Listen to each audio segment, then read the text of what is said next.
What is up, everybody? Welcome to DFS by the Numbers. This is my full card breakdown and prediction video for UFC 309. It is Jon Jones going against Stipe Miocic. Really looking forward to this card. We got 12 fights, well, 13 fights. They actually just recently added one like a couple of hours ago. So 13 fights on the card. Very good main card. 5-round fight. Jones-Stipe for the heavyweight championship. Got a 5-round fight with Oliveira and Michael Chandler. I don't think we're going to need the 5 rounds, but 5 rounds nonetheless. And then we got Bo Nickal, Paul Craig on the card, which is going to be fun. So yeah, looking forward to it. Looking forward to breaking it down as always. Before we get into it, I'm going to be doing the usual significant strike contest, $25 to first.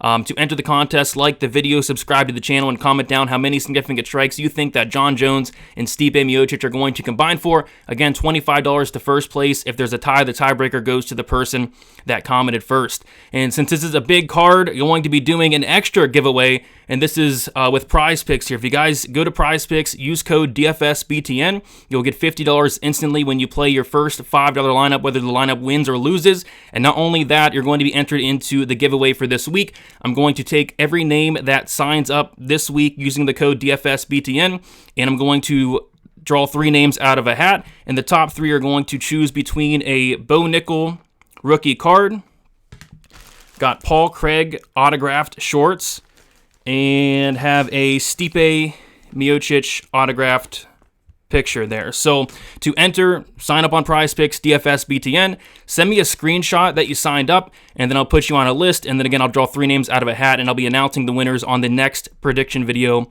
of next week for the China card. So a couple giveaways this week for a big card. Check out Prize Picks, use the code DFSBTN. And with all that out of the way, I say we get into it. And we're going to start with the first fight of the card. It is Veronica Hardy going against Eduarda Moura. We got Hardy, 30 years old, 5'6", with a 66-inch reach, 10-1, and 4-1 in her last 5 fights.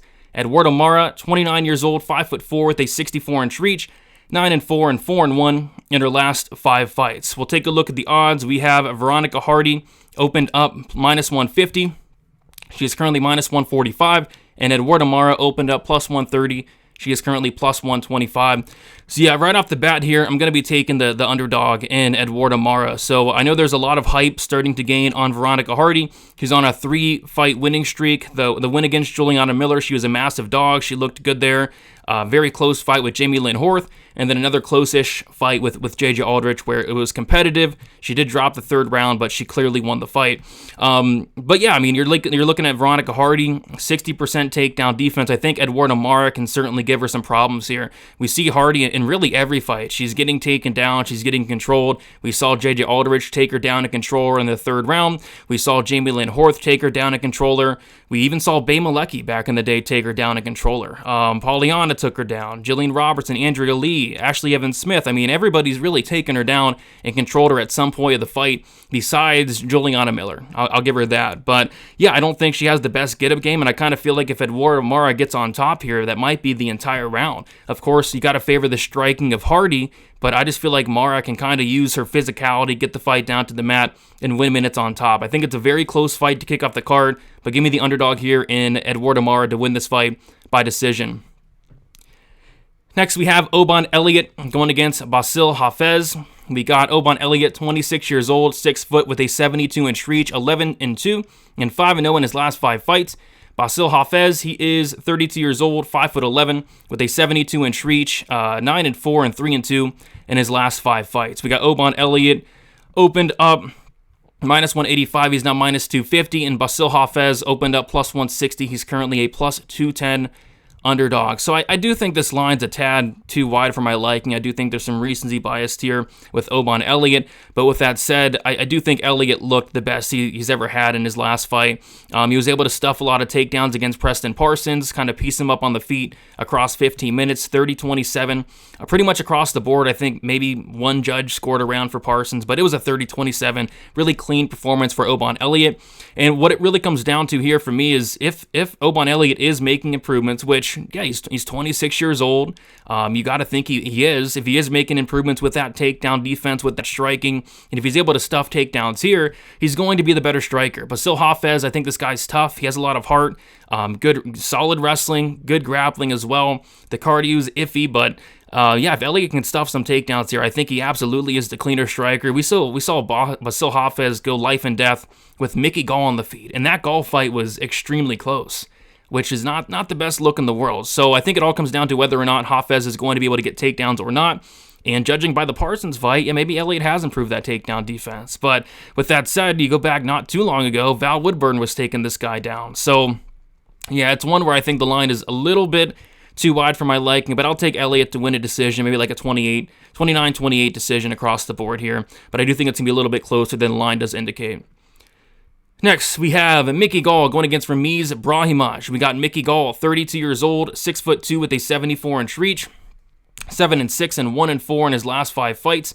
Ramiz Brahimaj, he's 31 years old, 5'10" with a 73-inch reach, 10-5 and 2-3 in his last 5 fights. We have McGhee Gall opened up -140, currently -125, and Brahimaj opened up +120.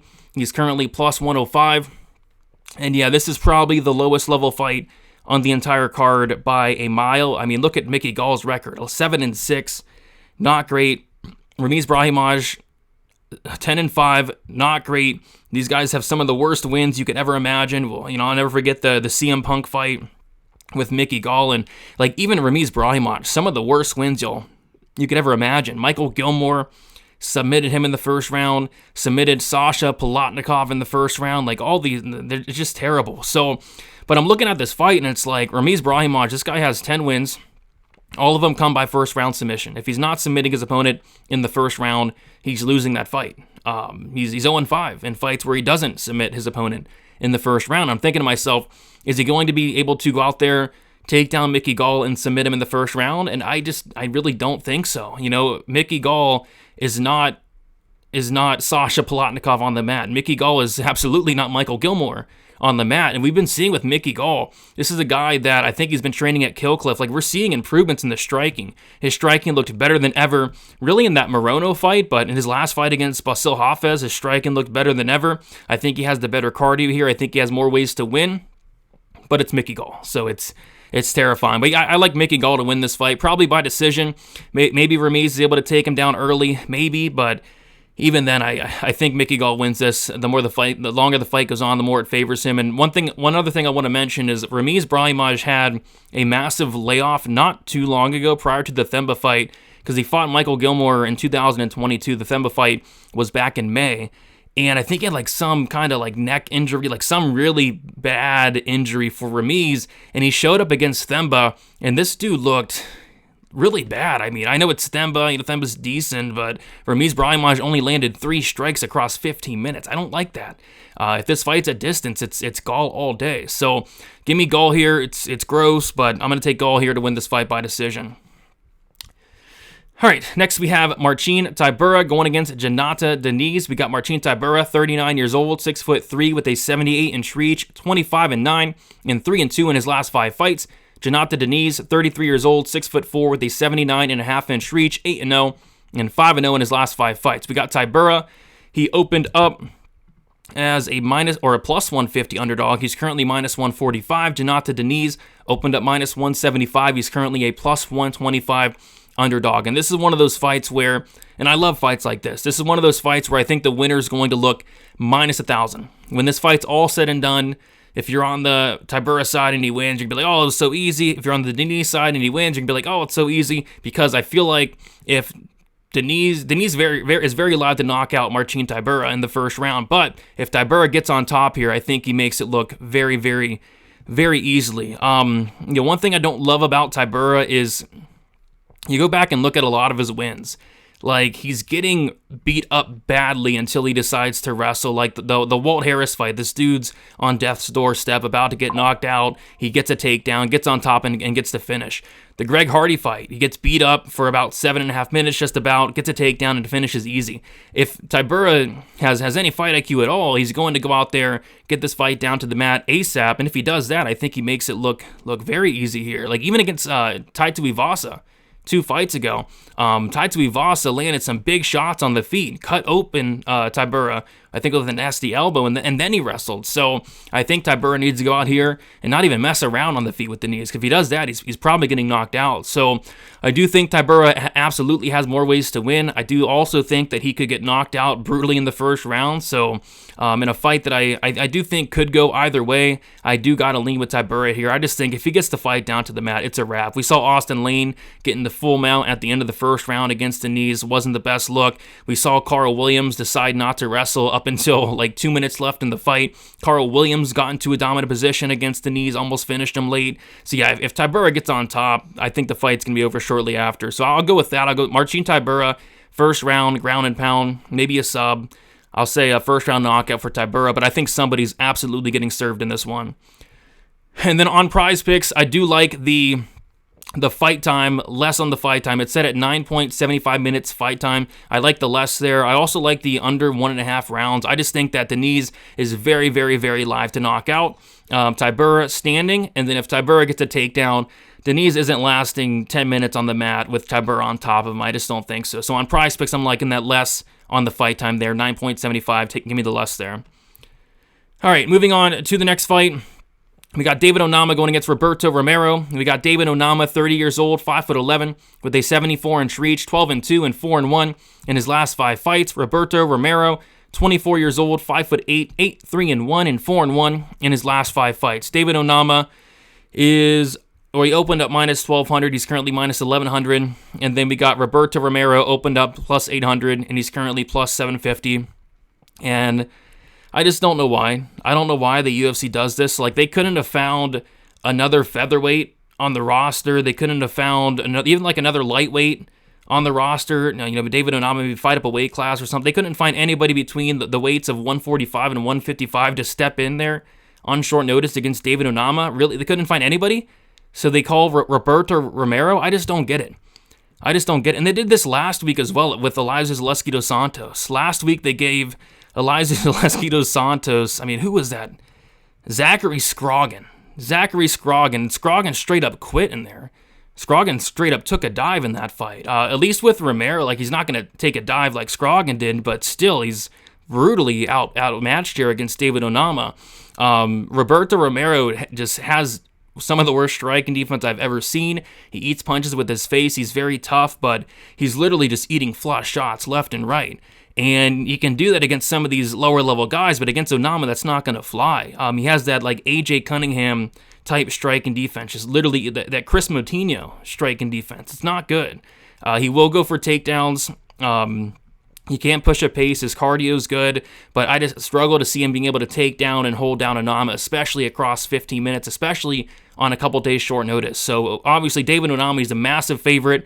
I think he makes this look pretty easy, and I think he knocks out Roberto Romero. David Onama has legit power, and Roberto Romero has legit no striking defense. So give me David Onama to win this fight. David Onama by first round knockout. Next we have Damon Jackson going against Jim Miller. We got Damon Jackson, 36 years old, 5'11", with a 71-inch reach, 23-7-1 and 2-3 in his last 5 fights.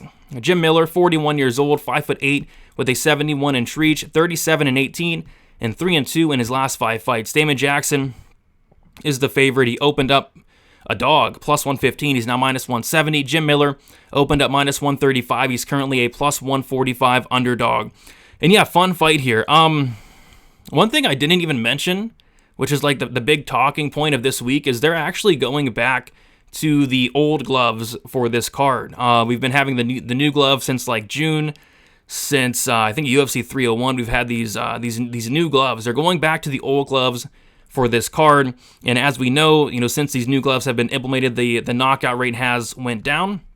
So the old glove narrative here, I think, is very interesting. I think Jim Miller, I was already kind of leaning Jim Miller by knockout anyway, but throw the old gloves back in there. I don't know. I think Jim Miller is live to knock out Damon Jackson, but this is a very, very tough fight to call because Damon Jackson, I think he is on his way out. This guy's looked rough his last couple fights. I do think the weight cut maybe has a little bit to do with that. You know, he's been able to cut down to featherweight. Now he's moving up to lightweight. Maybe the weight cut's a little bit better for him, but still, he's looked rough. He's getting beat up in there. He almost died in his last fight against Stipe Miocic. Jim Miller almost died in his last fight against Bobby Green. So I just think both these guys have taken a ton of damage, but I still think that Jim Miller's the tougher dude. I think Jim Miller has the better durability. Damon Jackson looks like a wounded deer sometimes out there striking on the feet. I think Jim Miller still has that power. Power is lasting to go. But yeah, Damon Jackson, he definitely has a path here, which would be the takedown route. He can wrestle. Jim Miller can be stuck on his back. But when this fight's on the feet, Jim Miller is going to be live to crack Damon Jackson here, and that's kind of what I'm leaning with. So I'll take Jim Miller to win this fight by second round knockout. I think he's very, very live for that KO. Damon Jackson, I think he's very chinny. He gets hurt in every fight, and Jim Miller still has that power, I think. So give me Jim Miller. I'll take him to win this fight by second round knockout. All right, moving on. We got Eryk Anders going against Chris Weidman. We got Eryk Anders, 37 years old, 6'1" with a 75-inch reach, 16-8 and 2-3 in his last 5 fights. Chris Weidman, 40 years old, 6'2" with a 78-inch reach, 16-7 and 2-3 in his last 5 fights. Eryk Anders is the slight favorite. He opened up minus 185. He's currently minus 130. Chris Weidman opened up plus 160. He's currently plus 110. And this is a weird fight because I feel like if we're getting like a motivated Eryk Anders, he makes this look very easy. But the problem with Anders is I just feel like sometimes he doesn't care. Like that Jamie Pickett fight was a really bad look. He actually gets dropped by Jamie Pickett, is not able to finish Jamie Pickett. That was not the best look at all. With that said, though, there's sometimes Eryk Anders shows up and it's like, dang, this guy looks good. Against Adakis, this guy looked amazing. Beat the brakes off of Adakis, knocked him out in the second round. Remember that Darren Stewart fight, the first one, which ended up being a no contest, but up until that no contest, he was beating the brakes off of Darren Stewart. The fight was almost getting stopped. So if Eryk Anders shows up, somewhat motivated, kind of wants to be here, I think he can run through Chris Weidman, who's 40 years old.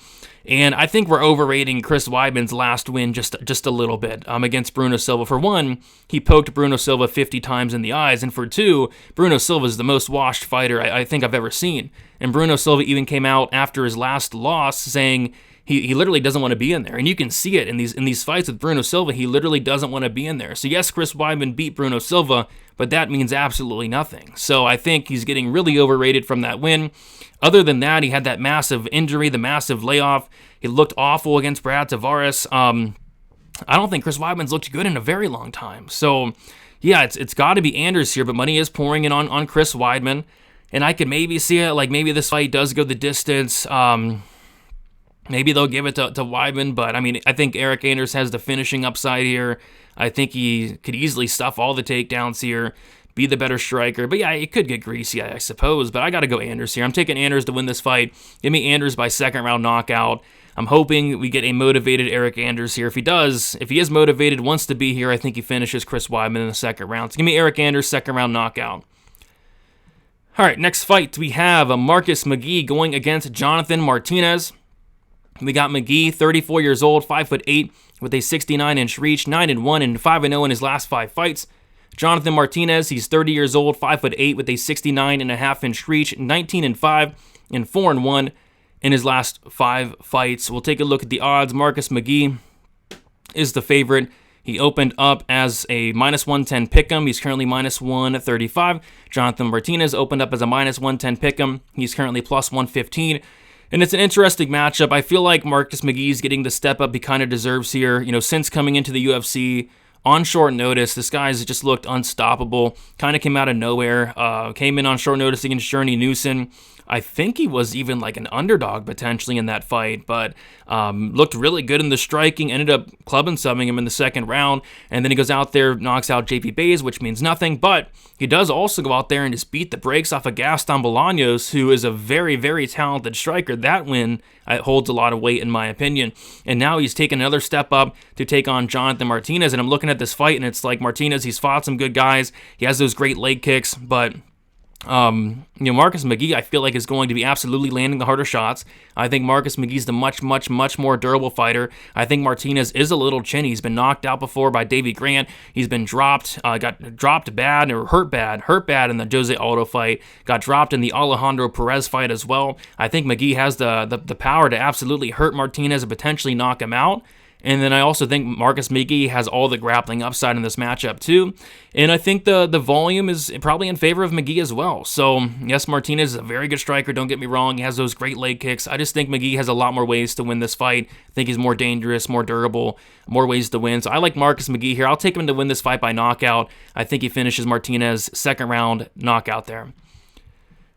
All right, moving on to the next fight. We got Mauricio Ruffy going against Hafez Llontop. We got Ruffy, 28 years old, 5'11" with a 75-inch reach, 10-1, and 5-0 in his last 5 fights. Llontop, 25 years old, 6 foot with a 73-inch reach, 14-4, and 3-2 in his last 5 fights. Ruffy, massive favorite. Opened up minus 220. He's currently minus 800. That moved a ton there. As far as Llontop, opened up plus 185. He's currently plus 550. Not much to say here, I guess. I just think we're paying the Fighting Nerds tax at this point. Fighting Nerds is the hottest gym currently. These guys just don't seem to be losing anytime soon. I'm not picking against any of these guys anytime soon. I actually think this fight is a lot more competitive than this line does indicate. But at the end of the day, I do think it's going to be Ruffy that wins this fight and wins it by knockout. The only thing I don't like about Ruffy is that in a lot of his fights, he is very low volume. He kind of takes a little bit to get going. Kind of like a Proches, but with that said, Proches has also been starting a lot faster, and Ruffy started a lot faster against Jamie Mullarkey, so maybe he's working on that, but his Contender Series fight, he basically threw nothing up until the 3rd round. I didn't love that. But yeah, this fight's probably going to be a fire fight. These guys are going to stand and bang. I think Ruffy's a very good striker, very long, very rangy, very quick, and just a ton of power. Llontop, never been finished, but I think that probably does change here. He's probably going to eat some big shots, so I like Ruffy. 100% finish rate. I think he keeps that intact. I'll take Ruffy to win this fight by 3rd round knockout. All right, moving on. We got Karine Silva going against Viviane Araujo. We got Silva, 30 years old, 5'5" with a 67-inch reach, 18-4, and 5-0 in her last 5 fights. Araujo, 37 years old, 5'4" with a 68-inch reach, 12-6, and 2-3 in her last 5 fights. Karine Silva is the favorite, opened at minus 275. She's currently minus 255. Araujo opened up plus 235. She's currently plus 215. And yeah, this is a very interesting fight here. If Viviane was like a couple years younger, I might actually take a look at her in this matchup. But she is getting up there in age, especially for flyweight. And Karine Silva, she's younger. I think she's improving. But geez, I mean, I'm looking at this matchup and it's like, Araujo, she has elite takedown defense, 78% for Araujo. She has good striking as well, good volume, decent power in her own right. Very tough as well. I don't think she's ever been finished in the UFC. I think she has maybe 4 losses in the UFC, all come by decision. She's fought the much better competition, but I just think Karine Silva is getting her at the right time here. On the feet, Silva's going to pose a lot more power. Silva has a ton of power on the feet, a ton of knockouts on her record, but Araujo probably is going to have the better volume there. I'm watching a lot of these Silva fights, and it's like, on the feet, she's very competitive with a lot of her opponents up until she gets that knockdown or gets that takedown. Maybe she can hurt Viviane here, but I think the most likely scenario here for Karine Silva winning this fight would be getting takedowns here. She was able to take down Lipski 5 times in her last 5 fights, or in her last fight, which... that's Lipski, so is she going to be able to do that here? It's yet to be seen, but I think she probably does get takedowns, and once she does get on top, I think Silva, although her cardio is still a question mark to me, I think she has the better cardio. Araujo's slowed down in so many fights. I think Silva can get on top here, win some minutes, but I do think it could be competitive, so this line is certainly too wide for my liking, but I'll take Silva to win this fight, and I'll take her to win this fight by decision. All right. Next, we have Bo Nickal going against Paul Craig. We got Bo Nickal, 28 years old, 6'1" with a 76-inch reach, 6-0, and 5-0 in his last 5 fights. Paul Craig, 36 years old, 6'3" with a 76-inch reach, 17-8-1, and 1-4 in his last 5 fights. So we have Bo Nickal, massive favorite, opened up minus 2,000. He's currently minus 1,200. Paul Craig opened up plus 1,000. He's currently plus 750. I think this is going to be a pretty pretty quick fight here, to be honest. I think it's a great matchup stylistically for Bo Nickal. I think Bo Nickal has all the tools to make this look very easy. And in my opinion, and really in Paul Craig's opinion, at the media day today, he said that it probably would be wise for Bo Nickal not to go for takedowns here.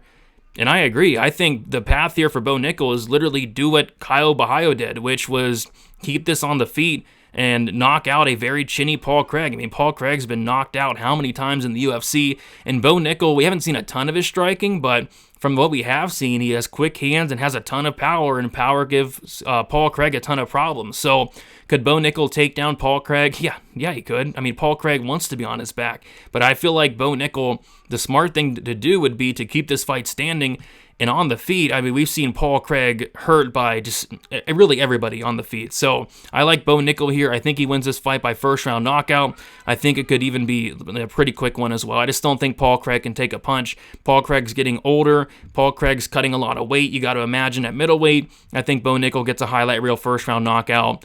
So yeah, should be pretty easy, but the line does indicate that. And then on Prize Picks, I do like the less than 1.5 takedowns. I just don't think it'd be smart. So I think this is a couple ways to hit here. For one, I don't think he should go for any takedowns. It's just my personal opinion. I think he should try to knock him out on the feet. And if that happens, that less obviously hits. Or if he does get a takedown, I think he probably pounds Craig's head in the first round as well. So I just don't, I think 2 takedowns would be kind of a surprise for me. I think if he wants to, he could do it, but I just think that's, he's taking a hard path there if he does choose that route. So give me Bo Nickal, less than 1.5 takedowns. All right, we have the co-main event here. It is a 5-round fight. Charles Oliveira going against Michael Chandler. We'll start with Charles Oliveira. He's 35 years old, 5'10", with a 74-inch reach, 34-10 and 3-2 in his last 5 fights. Michael Chandler, 38 years old, 5'8", with a 71.5-inch reach, 23-8 and 2-3 in his last 5 fights. Oliveira opened up minus 300. He's currently minus 245. Chandler opened up plus 250. He's currently plus 210. So this is a rematch from a fight that took place a couple years ago. And as we know, all rematches don't play out the same. But I kind of do think this one plays out similar because it's just hard to imagine Charles Oliveira not getting hurt in the first round. Charles Oliveira is getting dropped in a lot of fights. Remember the Gaethje fight, he got dropped 3 times, but the thing with Charles Oliveira is you can drop this guy, you can hurt this guy, but you kind of got to kill him to get him out of there. So I could see Michael Chandler landing a big shot. Chandler has a ton of power. He's very dangerous early. I think Chandler's going to knock down Charles Oliveira, I think, but is he going to finish him? I don't think so. I don't think he's going to be able to get Charles Oliveira out of there. I think Charles is going to survive the first round. I think it's going to drag into the second, and once it does, I think that's it. Chandler, we've seen it time and time again. In the first round, he's very dangerous, very explosive, has power, can finish early, but if he doesn't, he just falls off a cliff. He looks in incredible shape, but no matter what shape he's in, it's just he can't really fight well into the later rounds. We saw it in the Poirier fight. I mean, getting submitted by Dustin Poirier was not the best look at all. I mean, if Dustin Poirier is subbing in the third round, what's going to happen if Charles Oliveira gets you down in the third, you're tired, he's going to choke you out just as easy. So, yeah, I like Charles here. I do think he's going to absolutely have to battle some adversity, and the kind of the narrative with Charles in the past was he can't do that. He's a quitter. I think he's absolutely changed that narrative. He has battled a ton of adversity. He's been hurt in a lot of these fights to come back and win, and I think the same thing happens here. So I like Oliveira. Last time he knocked out Chandler in the second round. This time I think he's going to submit Michael Chandler in the second round, but this fight's going to be chaos. It's going to be a car crash. I think somebody's getting served, and I think the person getting served is going to be Michael Chandler. I think he's live early, but I think Charles has the heart to stay in there and drag this into deep waters and sub him in the second. So give me Charles Oliveira. Second round submission. And then we got the main event. Just a reminder, if you guys want to comment down those significant strikes between these two, if you have not already, but we got Jon Jones going against Stipe Miocic. We got Jon Jones, 37 years old, 6'4" with an 84.5-inch reach, 27-1 and 5-0 in his last 5 fights. Stipe Miocic, he's 42 years old, 6'4" with an 80-inch reach, 20-4 and 3-2 in his last 5 fights. Jon Jones, massive favorite, opened up minus 400, currently minus 700. Stipe opened up plus 300, he's currently plus 500. So, Yeah, I'm listening to a lot of people talk about this fight this week, and there's a lot of like disrespect towards Stipe. It's like people are treating this guy like he's like Zach Scroggin out there. Like Jones is gonna take him down and sub him. You know, Stipe Miocic is not Zach Scroggin, and he's not Cyril Gane as well. I don't think Jones is going to take him out of there in the first couple minutes. You know, Stipe, although he's old, although he is washed, although he hasn't fought in 4 years, he's not just gonna go out there and quit. With that said, though, it's Jon Jones all day here. You know, I think Jones is going to win this fight. I think he has all the tools to win this fight. I think he's going to be able to dictate where this fight takes place. Stipe, 4 years ago when he fought Ngannou, he looked old, he looked washed, he looked slow, and that was like 4 years ago just about. So I think Jon Jones probably wins this fight, but I think this fight's going to suck, to be honest. I think not a ton's going to go on. I think it's going to be a very, very slow-paced fight with not much happening. I think this fight does get extended. I think we might be a little bit disappointed. And to be fair, I've been disappointed in a lot of Jones' performances as of late. Outside of the Gane fight, which, you know, that is what it is. That was a weird fight, weird outcome. But prior to that, the Dominic Reyes fight, a lot of people thought Dominic Reyes won. The Thiago Santos fight, split decision win. A lot of people thought Thiago Santos won. The Anthony Smith fight was whatever, but yeah, the last couple of performances from Jon Jones have not been the most exciting. So I kind of think this fight's going to be a lot slower paced. Maybe these two respect each other a lot. But yeah, give me Jon Jones here to win this fight by decision. Maybe he finishes, maybe Stipe's so washed that he does finish him, but I'll take Jon Jones by decision here. And then on prize picks for this one, I'm going to take the Jon Jones more on the significant strikes. It's set at 40.5. Jon Jones is averaging 4.29 significant strikes landed per minute. I think this fight does get extended, if not go the full 25, and if that's the case, this is going to soar over. I don't think Stipe is going to go out there and get submitted early like Cyril Gane. I think we get an extended fight here. So give me Jon Jones more than 40.5 significant strikes. So there you guys have it. Thank you so much for watching. Went through 13 fights here.